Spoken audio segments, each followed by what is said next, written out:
شیطان الرجیم بسم اللہ الرحمن الرحیم۔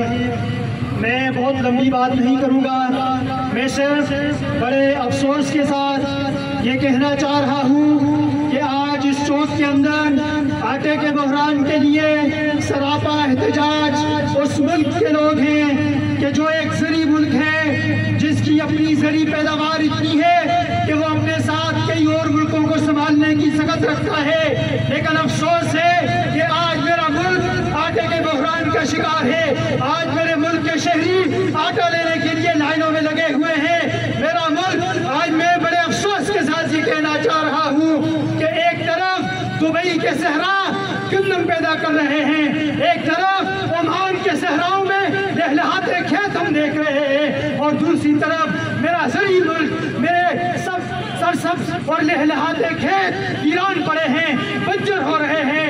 یہ کس وجہ سے میرے بھائیوں؟ یہ ان نااہل حکمرانوں کی نااہلی کی وجہ سے آج میرا سرسبز و شاداب ملک بنجر بننے جا رہا ہے۔ آج میرے ملک کے عوام آٹے کے لیے لائنوں میں کھڑے ہیں اور آٹے کے لیے ترس رہے ہیں۔ میں آج جماعت اسلامی یوتھ کے اس پلیٹ فارم سے ان بغیرت حکمرانوں سے یہ مطالبہ کرتا ہوں کہ اپنا قبلہ درست کر لو، ورنہ وہ دن دور نہیں کہ یہ بھوکی اور ننگی قوم اٹھے گی اور تمہیں ہڑپ کر جائے گی، تمہیں تمہارے محلوں سے نکال کر الٹا لٹکانے پر مجبور ہو جائے گی۔ والسلام۔